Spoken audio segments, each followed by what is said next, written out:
Shall we begin? Let's get started.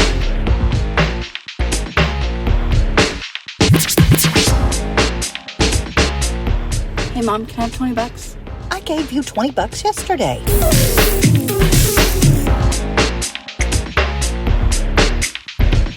Hi, welcome to the first episode of Can I Have $20? You can find us on Facebook at Can I Have $20, on Instagram at $20pod, and online at $20buckspod.com, coming soon. Thanks! Here's the thing that I just looked up. I wanted to know the primary differences between my generation and yours. And according to ChatGPT, Gen Xers, like me, experienced a more analog... Hold on, I need my glasses. I can't read this. You just wait. You need help, Mom? My arms aren't long enough anymore. They had a more analog childhood and adolescence. They often value independence, work-life balance, and skepticism. Skepticism is a value? That's very interesting. Millennials, such as yourself, and you're the tail end of a millennial born in 96, are more digitally native, value work-life integration, and prioritize experiences over material possessions. They also tend to be more optimistic about the future despite facing economic challenges. Okay. So is that why your socks don't match? Is because you prioritize experiences over material possessions? I couldn't have said it better myself. That's exactly it. I don't know, this has probably been a year ago. So just to tell who we are, I'm Stephanie. I'm Cheyenne. And I'm the mother. I'm the daughter. And I have another daughter and a son, too, that are not on the podcast, but you will hear us talk about them from time to time. But you also have an almost 2-year-old. Mm-hmm. And you were asking me, do you remember this? You were in my office. I remember it clearly. You were in my office and said, did cloth diapers really look like dish towels when we were little? And I was like...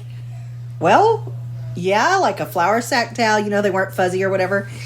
And I said, why? What do they look like now? And I don't remember what you said, but you were like, underwear. Like, they're built like a diaper. What do you mean it was a towel? And I think I even went and got a towel out of the kitchen and showed you the way they were folded. And I know if you're much older than me, I'll be 50 this year, but if you're much older than me, you definitely remember. If you're much younger, you may not. Yeah, if you're much younger, one, you're probably not using cloth diapers, or you might be because Go Green or whatever. But now you're paying $40 for a pack of 6 of them at Walmart, Target, whatever. I think they were probably 12 for a pack of 6 when y'all were born. Well, and now they come with the liners that do look like the diaper that y'all would use. Okay, right. But you also talked about rubber pants. What were y'all dressing your babies in? We were green too. No wonder we were all mad. Our diapers were awful. It was really like twice the size of a dish towel. It's probably, I don't know, 36 inches by maybe 12 or 18. So you started with it folded in half, and then once you got it on, you pinned it with real safety pins, which also shocked you. That's not safe. Because what are they now? They're Velcro or something? Yeah. Or snaps. Oh, snaps would have been handy too. But snaps don't, like, change sizes with your kid, right? These do. So they have, like, different levels of snaps, different rows. And so you can snap it to the tightest one, just like... Okay, gotcha. It's like cinching up the waist or whatever. Okay, got it.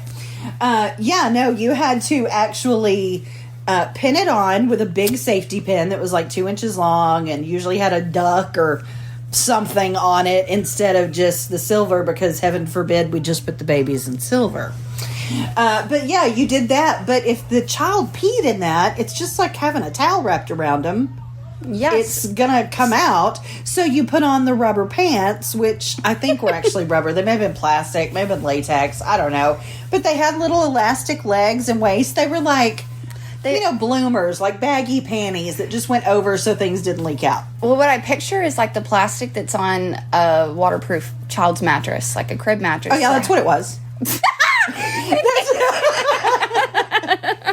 That's exactly what it was. Those poor babies. Did you just guffaw?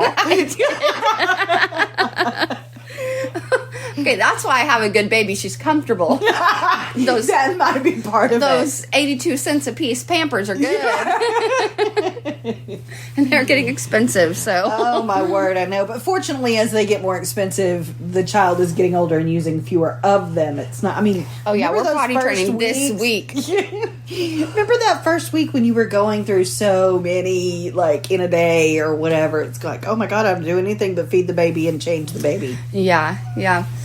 Speaking of babies and just differences in generations, we're doing so many different things. Let's only touch on this a little bit because I could talk for hours about parenting. But like what? Well, things like that, the how-tos, not necessarily the what's right and wrong, but the how-tos. We're seeing now dads are more active than they've ever been in history.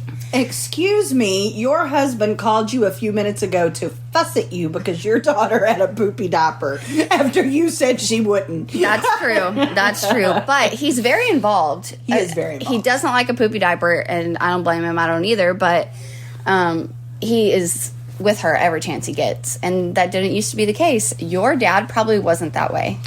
No, my dad definitely wasn't. In fact, Mom and I went shopping or something and left you with him. So you were in diapers, so you're less than 2, right? So left you with him, and you had apparently had a poopy diaper, and so he couldn't leave that one alone until we got back. Came back, and you were standing there looking out the window in nothing but a diaper on backwards. Granddad tried. That was probably the first diaper he had ever changed. I'm sure he never changed And see, mine. that's crazy because women now are not letting men get away with not changing diapers, not feeding babies. It's not the norm anymore. I don't really know what the norm is for my age. Your dad was really good with all 3 of y'all. If he was home, he was happy to get up during the night and at least bring you to me. I was going to have to nurse anyway, so you made, what's the point in him really getting up? But he would bring you to me, or he would, he didn't mind if you were fussy or whatever, and I'm like, I've had enough, or when he got home at the end of the day to take over the kid duties. And I don't know what's normal in my age group. I think your generation kind of started the change between grandmother and granddad to me and my friends my age, because like I said, dads didn't handle any of the like the business of the baby. I was going to say the administrative stuff of being a mom. Yeah, pretty much. Dad didn't handle that. He made the money and and playtime and drove the car. Women didn't drive. I like that one still. I don't want to drive. I know. I still don't want to drive. But I think your generation changed that because my friends and I all talk. My friends that had active dads are all saying, yeah, we had great dads. We had great dads. Now our husbands are great dads. Whereas our parents are thinking, no, my dad worked all the time and that was it, and didn't do a lot of the disciplining. I don't think granddad did. If I was in enough trouble that granddad knew about it, I was in trouble. Yeah. He, if I can't even think of anything right now. Losing my retainer, I think, nearly made them insane. It only happened about 3 times, and I've bought my own now, and so I understand how expensive they were. And Mom and Dad, I am so, so sorry. I had no idea what I was costing you guys, and I can't believe you never told me. Anyway, I lost my train of thought. We're talking about you being in trouble. If granddad knew about it. I got in trouble for that. And they tried to make me quit biting my nails, and I got spanked for biting my nails every day until they gave up. Oh, see, for our generation, there's not. I didn't torture you with that because I knew it was ridiculous. I can't think of any other really bad stuff, but if I got in trouble or something at school, but I didn't. I was a good kid. I remember getting spanked by my dad a lot, but I don't remember what for. So the lesson learned here, boys and girls, is we remember the spankings, but not the lessons, apparently. And also that, back to what I was saying, is Mom was the disciplinarian, Dads just didn't have as much of a role in parenting as they do now. I think the statistic somebody told me recently was like 8% of dads used to change diapers within the first year. Mm-hmm. And now that percentage is 43%. The dads are changing diapers as soon as they come home from the hospital. What is wrong with the other 57%? Misogyny. Topic for another day. But, it just goes to show how different things are for different generations. And I feel like you and your sister, who has a 5-year-old, are always telling me that I'm doing it wrong. We don't say that anymore. We don't wear that, expect that, feed that, behave that way, whatever. And sometimes it's a really minor thing. For example, you were up at my school, Futures Academy, a non-traditional school for grades 5 through 12 in Victoria, Texas, the other day. I like that plug. You'll get a lot of those. You were at school the other day, and River had enough, and she was on the floor and throwing a tantrum, and I laid down and threw a tantrum too. And you scolded me and said, how would you feel if you were really upset and someone just started mocking you? But in my mind, first of all, she doesn't know what mocking is, I don't think. Second of all, it was a distraction for her to look and go, what the heck is Nani doing? Why are you on the floor? And then when I got her to look at me, I was going, come here, and, crawling to her, hoping that she'd be like, okay, I can put off this tantrum for a few minutes while we play. But you were appalled that I was making fun of your child. And here's the thing. I knew you were going to think that was ridiculous, but... Not ridiculous. I get it. I just think you're wrong. It's not so much... I mean, it seems like not a big deal. But in the grand scheme of things, I don't like the way that people have made me feel when they thought that what I was upset about wasn't very important. It wasn't a big deal. And to her, me having to put up the toys is the worst thing that has ever happened to me. And I'm happy for that because I've given her such a good life, a happy time that she is the most upset about this. That's a good thing. But it really matters to her. It's really a big deal. It really is the worst thing that the biggest loss that she's had today. Is you putting up the toys? Is putting up the toys. And she may have a couple more of those throughout the day, but who am I to say that's not really that big of a deal? Come on. Later in life, when she's 7, I would say, hey, we've got bigger things to worry about. We can do a little better. We can calm ourselves down. We have coping mechanisms. Distraction is a great idea, and I do try to distract her, but I'm not going to do it by mocking her or making her feel any type of way except unvalidated, because it's okay to feel how you feel, but you cannot hit Mom. You cannot throw things at the wall. We take deep breaths. So you do want her to feel validated, but not necessarily validate her behavior. Yes, I want you to feel like what you're feeling is okay, but we can handle it better. We can take deep breaths. We can communicate. I'm not ready to quit playing. She's obviously not at the age where she can say that, but she will be. So I have to model that now. See, that makes really good sense. It also sounds exhausting. It is, but I'll have a 10-year-old who can who's not exhausted. Who's not. I mean, when she gets to puberty, she can handle the big emotions. When she has a breakup, she can handle the big emotions.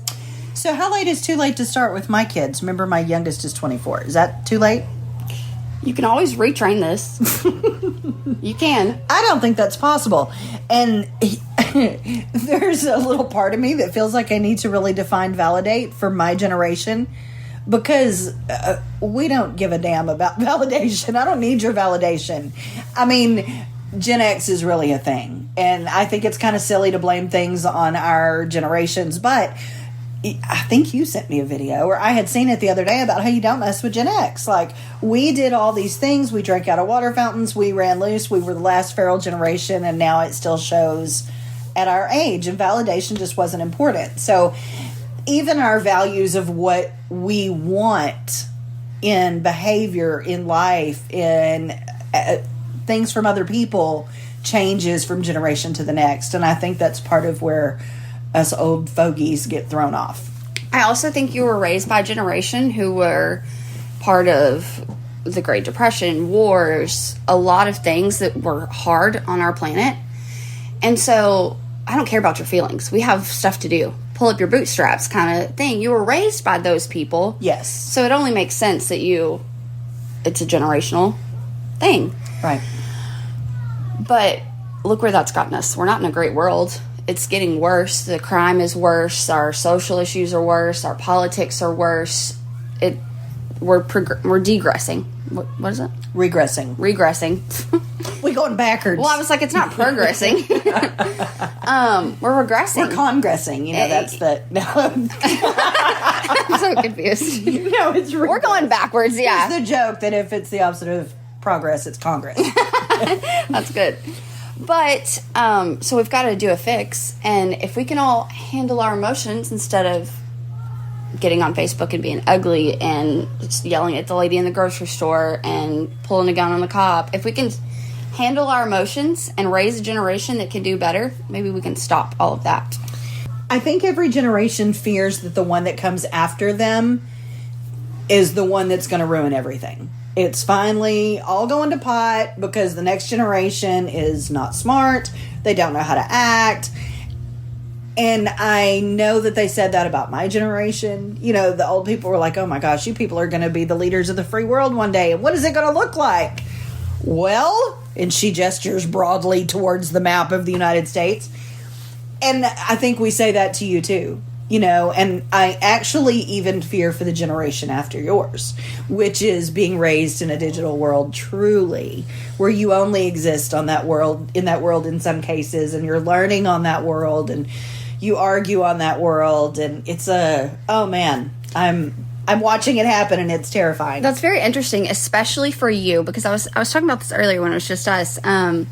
The way that we know people who are in their 60s and 70s and are so high tech. They can do all the things. And then you've got me and you, who I'm 27, going to be 28 this year. And I'm like, I don't want anything more than an iPhone. A Mac? Absolutely not. But you're the enigma for your age. I am, which is weird because I love all the new up-and-coming everything. I love pop culture. I love trends and fashion and all the things. But technology, too much. But you were my age, younger than me a little bit, in your young 20s when AOL came out. You know, you were a pioneer of the internet. Yes. And now you're learning to do all the high-tech things. You grew up with y'all didn't have cell phones. You got your first cell phone at what? You were a baby. So, 23? Yeah. 22, 23? You turned 22 something like the that. summer I was born. Yeah, so probably 23, 24. And you and Dad shared it. Seems like we may have also had Sheridan. So this would have been like 1999. Okay, and you and Dad shared that phone. Yes, we did. It weighed 36 pounds. Who called you on that phone? Nobody, if they knew what was good for them, because it cost money for... You get like 10 minutes a month or something, and then every minute costs 30 cents or something like that. We basically called each other from the house. Yeah. Or, family sometimes did, just to say, hey, call me when you get home. Like, we still had an answering machine, too, so I don't know why they did that. Yeah, right. But that's very interesting because I think the technology, social media, cell phones, we don't have third places anymore. You go to work, you go home, and you used to go to a coffee shop, a library, a third place that you hung out with people. And we don't have that anymore because the internet is our third place. That's interesting. Because, one day you and I were talking about feeling like we're third place in all friendships, that we, are kind of always the one who comes to friends who are already coupled up. And maybe that's because we grew up with our friend group, and as we grew up, that friend group separated or whatever, and so we still feel out of place. I don't know, because I don't feel like I have a third place either, but I've also always been a homebody. Most people my age do have that. They have girls' nights or spa days, or, they take trips or whatever together. And well, like in friends, they're either at work, at home, or the coffee shop. Yeah.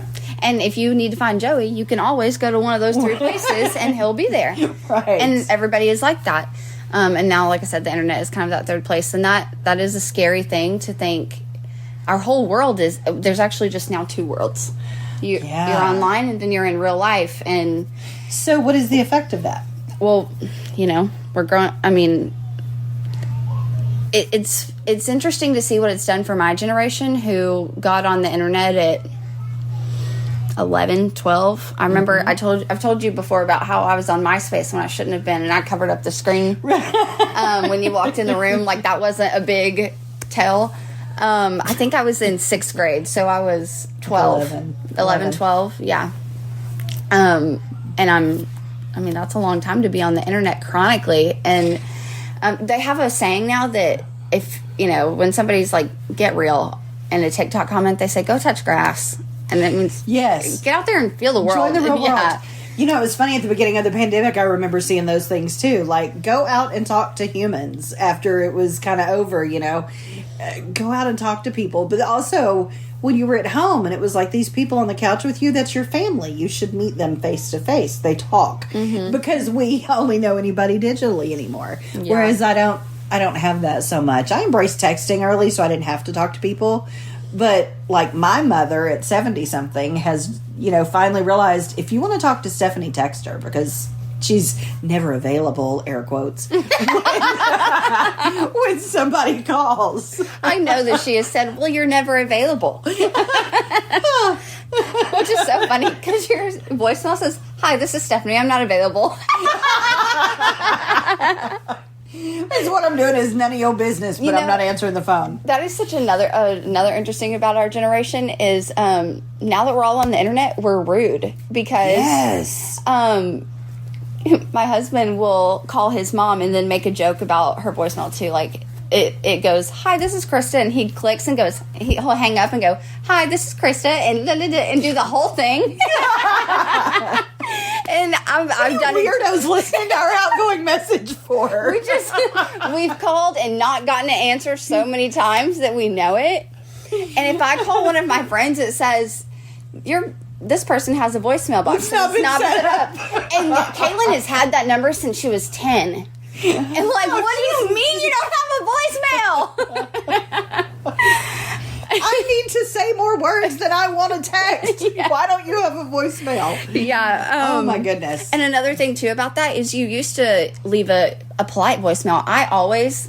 It's 2024, and I still will say my number on a voicemail because I was raised to leave my name and number, what I'm calling about, and my number to reach me back yes. at. I was taught that, and now that's not a thing. My friends will call and go, hey, this is Bill. You left your cows out. You got a lot of friends. I called the game warden. He might come help you, but I just letting you know. All right, bye, Bert. That's what our voicemails are like today.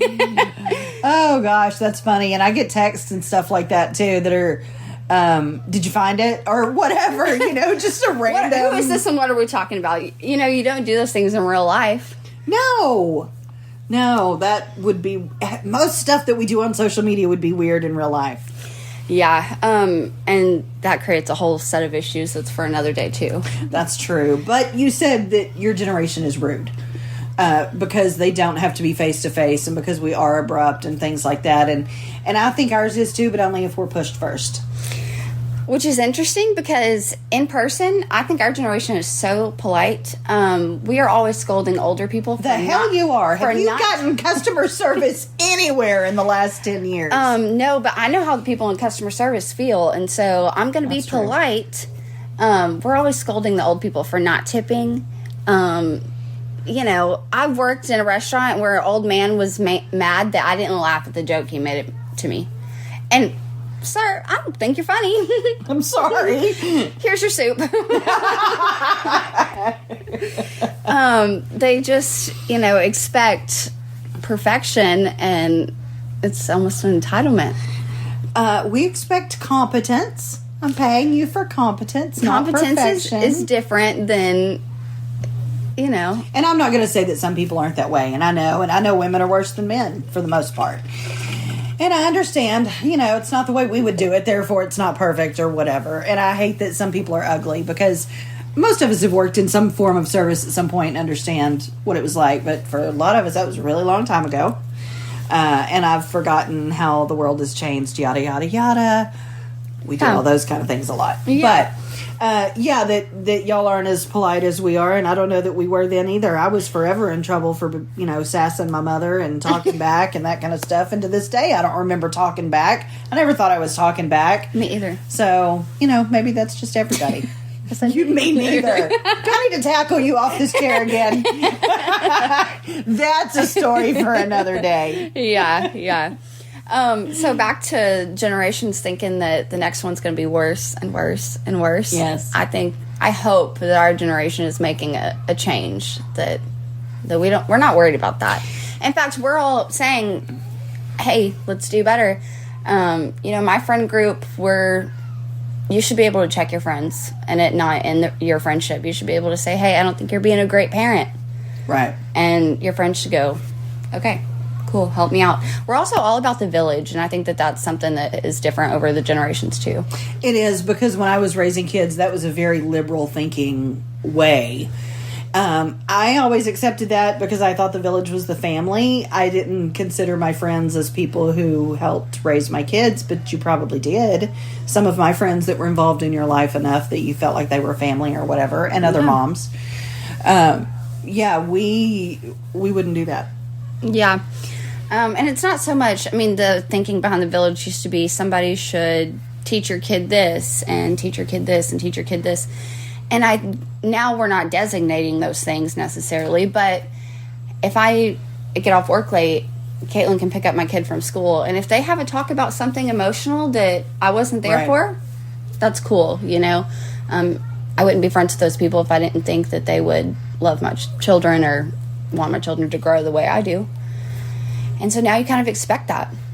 It's just the way that, you know, you need your friends. And I think that that's something that everybody looks for and craves in this generation is that friendship, those villages, whereas it wasn't as we were much important. more independent. Well, and also just, I mean, grandmother and granddad too. Y'all didn't see a whole lot of grandmother and granddad's friends all the time.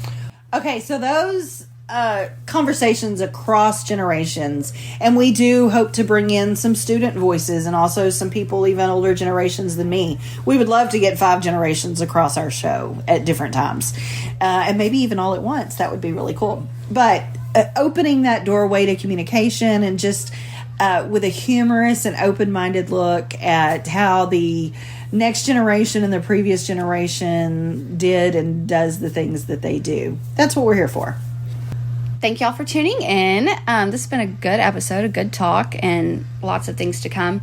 Y'all can find us at 20buckspod.com and on Instagram at 20buckspod and on Facebook at Can I Have 20 Bucks. Thank y'all for listening, and you can find us everywhere where you listen to podcasts. Hey, do you want to go get lunch after this? Are you buying? No, I'm not. Well, can I have 20 bucks?